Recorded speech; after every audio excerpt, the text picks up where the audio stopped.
त्यानंतरचा जो प्रसंग आहे तो ह्या कवितेमध्ये मेन्शन केलेला आहे, तर तुम्ही जरा समजून घ्या.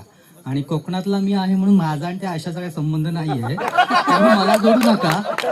तर कवितेचं नाव आहे कोकणातले काका. बायकोपेक्षा प्रेयसीच बरी वाटते.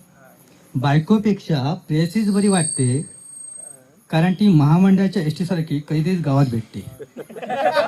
आमच्याही प्रेयसीचं व्हायचं तेच झालं. आमच्याही प्रेयसीचं व्हायचं तेच झालं. अशाच एका गुलाबी थंडीत तिचं लगीन झालं. सासरहून आल्यावर प्रथमच ती मला बस स्टँडवरती भेटली. सासरहून आल्यावर प्रथमच ती मला बस स्टँडवर भेटली. पहिल्या धुण्यात साडीचा रंग जावा अशी ती मला वाटली. तिची इतिहासाची वही माझ्याकडे, तिला मी पाहिलं पुन्हा पुन्हा वहीत. तिची इतिहासाची वही माझ्याकडे, तिला मी पाहिलं पुन्हा पुन्हा वहीत. बऱ्याच वर्षांनी ती भेटली रस्त्यावर, तिच्या शेंबड्या लेकळा बासे.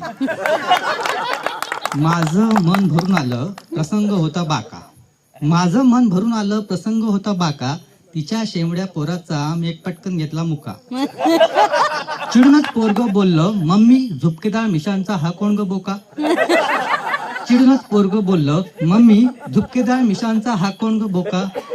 ती कळवळूनच बोलली, अरे बेटा हे तर तुझे कोकणातले काका.